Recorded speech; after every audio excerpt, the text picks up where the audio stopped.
저어새에 대해서 구체적으로 알아보겠습니다. 저어새는 왜 저어새라고 할까요? 먹이 잡을 때 주워가지고 찾아가지고. 너네 공부하고 왔니? 자, 이렇게 정신없이 머리를 젓고 물고기를 잡기 때문에 저어서 물고기를 잡는다고 저어새라고 해요. 저어새는 전 세계에 있는데 나라마다 부르는 이름이 달라요. 영어를 쓰는 나라에서는 이 저어새 부리가 꼭 숟가락처럼 생겼다고 해서 스푼빌, 얘 얼굴이 까맣거든요. 블랙페이스드 스푼빌이라고 해요. 그 다음에 중국 사람들은 이 부리가 중국 사람들이 좋아하는 악기, 비파라고 하는 악기가 있어요. 얼굴이 까만, 흑검, 얼굴이 까만 비파를 닮은 백로, 이런 뜻으로 부르기도 해요. 자, 저어새는 전 세계에 6종류가 있어요.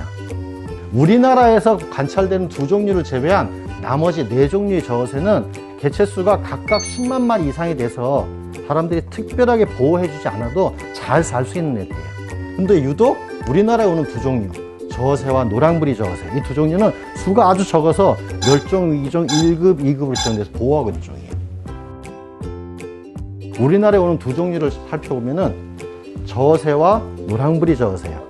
자, 다르죠? 그러면 하나를 같이 살펴볼까요? 시간이 많지 않으니까. 일단은 부리 끝이에요. 부리 끝이 노래서 노랑부리 저어새라고 해요. 근데 저어새도 노랑부리 저어새 둘 다 갯벌에 넣고 먹이를 잡는 애들인데 부리 끝에 갯벌 흙이 묻어서 이게 말라버리면 멀리서 볼 때 저어새도 부리 끝이 노랗게 보여요. 이것만 가지고는 구분이 안 돼요. 두 번째 봐야 될 게 목 아래예요. 노랑부리 저어새는 이렇게 목 아래에 타원형으로 길게 노란색 피부가 드러나 있어요. 저어새는 털로 덮여 있고. 근데 이거 역시도 고개를 숙이고 있으면 잘 안 보이겠죠. 마지막으로 살펴봐야 될 게 이게 가장 찾기 쉬운 방법인데 눈의 위치예요. 아까 봤듯이 저어새는 까만 부리 안에 눈이 들어가 있고 노랑부리 저어새는 까만 부리 바깥에 눈이 들어가 있어서 저어새는 멀리서 보면 눈이 잘 안 보여요. 노랑부리 저어새는 멀리 있을 때 눈이 콩알처럼 콕 찍혀서 보여요. 제일 찾기 쉬워요. 눈의 위치를 가지고 보는 것이. 한번 볼까요? 그리고 저어새는 우리나라에 봄에 와서 가을까지 새끼를 낳아 기르고 번식을 하고 겨울에 따뜻한 나라로 돌아가는 여름 철새예요. 노랑부리 저어새는 우리나라보다 북쪽, 위쪽에서 번식을 하고 겨울이 되면 우리나라에 내려오는 겨울 철새예요. 얘네들을 같이 볼 수 있는 시기가 없겠죠. 아주 짧은 기간이 있어요. 언제? 바뀔 때. 가을을 바뀔 때. 늦가을. 가을에서 겨울로 넘어가는 늦가을에 얘네들이 떠나기 전에 얘네들이 조금 일찍 내려와서 같이 섞여 있어요. 그때 같이 섞여 있는 걸 볼 수가 있어요. 그리고 저어새는 전 세계 수가 5천 마리가 안 돼요. 전 세계에. 그래서 멸종위기종 1급, 얘는 10,000에서 15,000마리 정도 추정해요. 그래서 2급으로 지정되어 있어요. 이 저어새는 주로 요 지역에서만 살아가요. 특히 우리나라에서 번식을 하는 새예요. 원이 제일 크죠? 이 제일 큰 원이 어디요? 강화도예요. 강화도가 가장 중요하고 많은 저어새들이 사는 번식지예요. 그리고 겨울이 되면은 일본이나 중국, 홍콩, 대만, 멀리는 베트남까지 가서 월동을 하는 새들이에요. 애기 사람을 유아라고 하죠. 어른 사람을 성인이라고 해요. 자, 애기 새는 뭐라고 할까요? 비슷했어. 유조라고 해요. 어른 새는 성조라고 해요. 유조, 성조인데 유조와 성조가 닮았지만 다르죠. 자, 유조와 성조가 아주 구체적으로 어떻게 다른지 한번 볼까요? 뒤에 벼, 또 눈 색깔이 다르고 또 여기 부리에 주름이 없고 다 나왔어요. 목 아래가 노란색이에요. 다 나왔어요. 자, 목부분에 노란색이 없어. 맞아요. 다 나왔어요. 눈에 홍채 색깔이 다르죠? 까만색, 빨간색. 그 다음에 부리가 어때요? 얘가 주름이 있는데 주름이 없죠? 얘네들은 어린 시기에는 부리가 밋밋하다가 2살이 지나면서 나이가 들면 들수록 주름이 많이 생기기 시작해요. 여러분들은 지금 주름 하나 없이 탱탱하죠? 그러나 선생님까지만 가도 주름이, 죄송합니다, 보이기 시작해요. 그죠? 그리고 할아버지, 할머니를 가면 주름이 더 많이 보이죠? 마찬가지 얘네들이 나이가 들면 들수록 주름이 많아져요. 그래서 이 주름의 분포를 가지고 나이를 구분할 수 있고, 그 다음에 얘네들의 주름은 사람 지문하고 똑같아서 저새 개체마다 주름의 모양이 다 달라요. 그래서 그걸 가지고 구분할 수 있어요. 그 다음에 목에 노란색 띠, 그 다음에 댕기깃 없죠? 이 노란색 띠와 댕기깃은 성조에도 1년 내내 있지 않고 겨울에는 사라져요. 번식기 때만 나타나요. 그래서 번식깃이라고 해요. 근데 새끼들은 번식할 수 있어요, 없어요? 그러니까 당연히 번식깃이 없겠죠. 번식깃이 있어야지 성조에 번식할 수 있는 애들이에요. 이런 차이가 있죠. 얘네들이 월동을 하고 우리나라 오면 이제 번식지에서 번식을 해야 될 거 아니죠? 번식을 하려면 제일 먼저 해야 될 게 있어요. 털을 조금 더 둥지. 똑같은 말이에요. 둥지를 만들어야 돼요. 번식을 하려면. 그래서 우리가 얘네들이 오기 전에 미리 들어가서 그 번식지에다가 둥지 털을 만들어주고 카메라를 달아놔요. 그러고 나서 얘네들 떠나고 나서 돌아와서 그걸 이제 카메라를 돌려보는데 이 사진이 찍혔어요. 이거 보고 우리 깜짝 놀랐어요. 정말 황당한 사진이에요. 왜? 찾아보세요. 왜 황당한지. 나뭇가지 무거운 얘랑 저기 앉아있는 얘 종류가 달라요. 맞았어요. 자, 위에 있는 애 보세요. 부리 끝이 노랗죠? 네. 눈도 턱 보이고 밑에 피부도 보이죠? 얘는 노랑부리 저어새예요. 얘는 저어새고 암수가 종이 달라요. 몰라. 나도 궁금해. 자, 추측만 할 수 있는데 같이 섞여서 먹이 활동 막 했겠죠? 막 부리질을 하다가 부리가 탁 부딪힌 거예요. 부리가 탁 부딪히니까 음악이 쫙 깔리면서 불이 바바박 튀었어요. 그때부터 종이 다른 두 저어새가 썸을 타기 시작했어요. 근데 문제는 좀 있으면은 이 저어새는 남쪽으로 내려가야 돼요. 그죠? 얘는 여기서 월동을 해야 돼요. 이 수컷이 고민이 많았겠죠? 제 마음에 너무 마음에 드는데 이제 헤어지면 또 못 볼 거예요. 어떻게 했을까? 같이 살세요. 같이 아, 얘한테 같이 살자고? 그런 거 아니야? 너무하잖아. 내가 따라 내려가야지. 자기가 따라 내려갔어요. 월동지까지 따라 내려갔어요.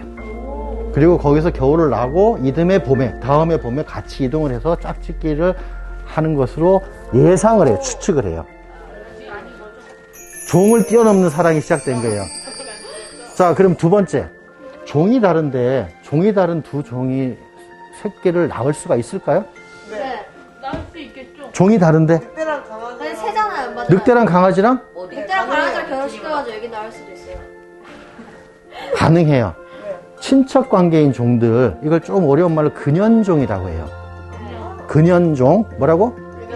근연종인 관계에 있는 동물들은 종이 달라도 짝짓기를 해서 나올 수가 있어요. 종이 다른 동물들도 그렇게 교잡종이 태어나기도 해요. 얘네들도 교잡종이 나올 수 있겠죠. 그래서 이때부터 봤는데 분명히 부리 끝은 까만색이에요. 까만색이야. 근데 밑에 피부가 드러나 있거나 분명히 이 피부는 여기 털인데 피부가 없는데 여기 눈은 까만 불이 바깥에 찍혀 있거나 어떤 애들은 노란색 피부가 또 이렇게 동그랗게 타원형인데 반은 털로 덮여 있고 반만 반달처럼 피부가 드러나 있고 이런 교잡종들이 막 보여요. 그래서 오늘 가면은 우리가 이런 특징을 가진 눈이 콕 찍혀 보이는 노랑부리의 특징을 가진 저어새들을 볼 수가 있어요. 얘네들 사이에 태어난 애들이에요. 그래서 이거는 전 세계 우리나라의 어떤 번식지에서도 처음 관찰된 10년 정도 됐는데 사례고 그래서 많은 저어새 연구자들이 주의 깊게 보고 있어요. 얘네들이 낳은 새끼들이 짝짓기를 해서 새끼를 낳을 수 있을까 없을까? 원래는 못 낳아요.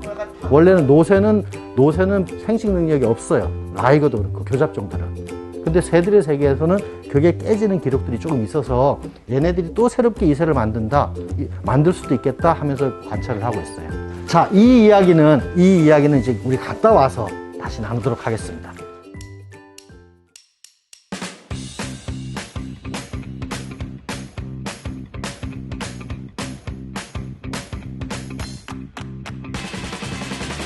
너무 좋아요.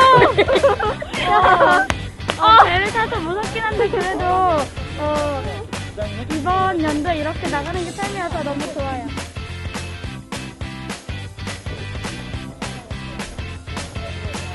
훔쳐가지고 지금 거기 아까 애들 앉는 거 봤죠? 그것처럼 그냥 앉아야지. 네, 알겠어요. 저 위에 잘 가.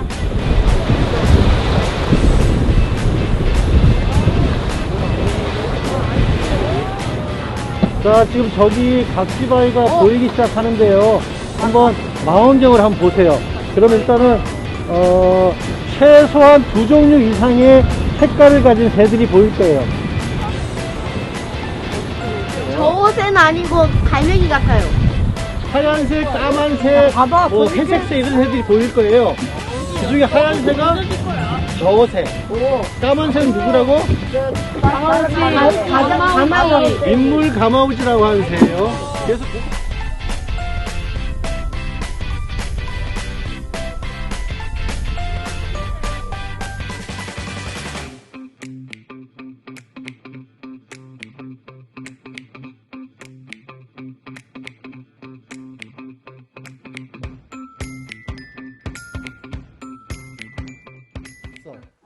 그런데 이런 일들이 생겨. 10년 전에 아까 갔던 각시바위에 저새 어미 저새가 완전히 탈진해서 있어요. 사람이 가서 도망도 못 가. 데리고 와 보니까 목구멍 이런 게 걸려 있는데 여기에 딱 이렇게 이게 뭐예요? 낚싯줄과 낚싯바늘이에요. 낚싯바늘이 목을 딱 꿰고 있었어요. 그러니까 뭘 삼키지도 못하고 먹지도 못하고 완전히 굶어서 탈진 상태로 있었던 애예요. 그래서 얘는 수술해서 빼줬어요. 빼줬고 다행히 그래도 지금 괜찮았어요. 얘는 사람한테 발견된 게 다행이었죠. 이런 경우도 있어요. 자, 저새 부리가 딱딱할 것 같죠? 근데 사실은 만져보면 그렇게 딱딱하지 않아요. 여러분들 쓰는 탄력 있는 고무지우개 같은 느낌이에요. 꺾이기도 해요, 부리가. 왜 그러냐면 얘네들은 갯벌에 넣고 휘휘 저어서 먹잖아요. 휘휘 저으면 흙탕물이 생기죠. 안 보여요, 물고기가. 다시 말해 얘네들은 눈으로 물고기를 보고 잡아먹는 애들이 아니라 집어넣고 줬다가 부리에 느껴지는 감각으로 물고기를 잡는 애들이에요. 부리가 아주 예민한 감각기예요. 그게 완전히 딱딱하게 신경이 들어가고 피가 흘러요. 그래서 완전하게 딱딱해지면 그렇게 할 수가 없겠죠. 그래서 탄력 있는 감각기관이에요. 근데 이걸 넣고 갯벌에서 막 열심히 물고기를 잡고 있는데 그 갯벌 안에 우리 사람들이 버린 병 조각이 깨져서 있었어. 그럼 어떻게 될 거야? 찢어지거나 상처하겠죠. 이런 경우도 그런 경우라 생각해요. 이런 경우도 생겨요. 이거는 일본에서 찍은 사진인데 이건 어린 저어새. 완전히 부리가 완전히 부러지기 일보 직전이죠. 얘는 어떻게 잡아야지 치료가 가능한데 지금 잡을 수가 없어서 얼마 뒤에 죽은 채로 발견됐어요. 이건 다 뭐 때문에 그래요? 아까 생태계에서 벌어지는 자연적인 과정으로서가 아니라 이건 우리 사람들이 버린 쓰레기들, 사람들이 버린 오염물 때문에 이런 일이 생기는 거예요. 이런 경우도 있어요. 석도라고 하는 곳에서 어린 시절에 잡아서 가락지 채웠는데 그해 겨울에 대만에서 발견되고 백령도에서 발견됐다가 죽은 채로 발견되는데 부검을 해보니까 농약 중독이에요. 아까 논에 들어가서 먹이 활동한다 그랬잖아요. 요새는 옛날처럼 농약을 많이 쓰지 않기 때문에 그 논에서 먹이를 잡은 먹이 때문에 농약 중독이 되는 일은 드문데 이 농약병을 함부로 버려놓으니까 이게 거꾸로 쏟아지면서 거기 쏟아져 나온 농약이 그 주변에 있었던 거예요. 거기에서 그 물을 마시고 죽은 걸 추정을 해요. 이거 역시도 인위적인 사람의 잘못 때문인 거죠. 그러나 도우려고 하는 사람들도 많이 있어요. 얘네들이 오기 전에 미리 들어가서 저새 둥지털을 만들어주고 만드는 건 어미가 만들어요. 우리는 넣어주기만 해요. 그러고 났더니 둥지재를 넣어주기 전에 이랬는데 둥지재를 넣어주는 사업을 우리가 하고 나니까 둥지가 확 늘었죠. 많아졌어요. 그러니까 우리가 저새를 보호하자고 하는 거는 뭐 엄청난 일을 하자는 게 아니에요. 아주 작은 노력, 아주 작은 보호 조치만 해줘도 얘네들은 스스로 잘 살아갈 애들이에요. 그리고 아까 그런 낚싯줄, 쓰레기들 이런 것 때문에 저어새들이 피해를 보잖아요. 그래서 저어새 번식지 주변에 해양 쓰레기 청소하는 것들 이런 것들도 많이 해야 되겠죠. 자, 그리고 이제 이건 약간 전문적인 측면에서 보호 활동인데 보호 활동이라고 할 수 있는데 어린 시기에 저어새를 새끼를 잡아서 이렇게 가락지를 달아줘요. 먼저 잡은 몸무게 재고, 부리 길이 재고, 날개 길이 재고, 혈액 피 검사하고, 기생충 검사하고 다 한 다음에 각각의 색깔이 다른 가락지를 달아줘요. 예를 들면은 여기 보면은 얘는 하얀색, 노란색, 파란색이죠. 이거는 얘만의 가락지예요. 다른 이런 순서의 색가락지는 얘밖에 없어. 그래서 멀리서 망원경을 봤는데 하얀색, 노란색, 파란색이다 그러면 바로 얘인 거예요. 이렇게 가락지를 달아놓으면은 멀리서도 쌍안경만 가지고도 얘네들이 어떻게 이동하는지 확인할 수 있겠죠. 그래서 얘네들이 이동 경로를 확인할 수 있고 그럼 얘네들 이동 경로를 보호할 수 있는 보호 조치를 취하기 쉽겠죠. 그리고 나라마다 색깔이 다 달라요. 우리나라가 제일 많죠? 네. 왜 그럴까? 네, 많아요. 번식지가 많으니까. 그죠? 그리고 이제 그 중에 그 가락지를 다른 놈 중에 제일 튼튼한 놈은 위에다가 등에다가 위성 추적 장치를 달아줘요. 위성 추적 장치를 달아주면은 이렇게 아주 구체적으로 어떻게 움직이는지 알 수가 있어요.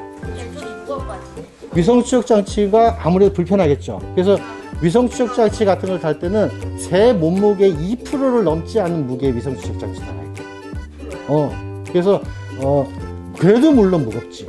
얘네들이 이동하는 경로에 이런 데 있는 지역들은 보호시설을 마련하고 제도적으로 보호장치를 마련하면 되겠죠.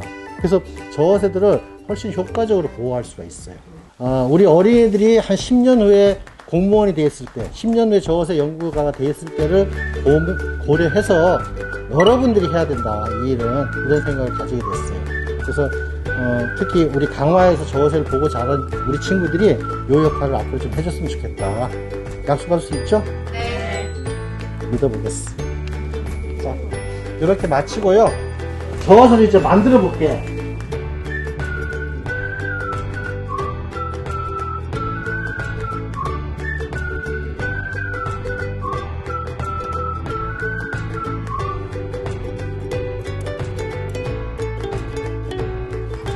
안녕하세요. 저는 이제 광화도에서 살고 있는 전지우라고 합니다. 안녕하세요.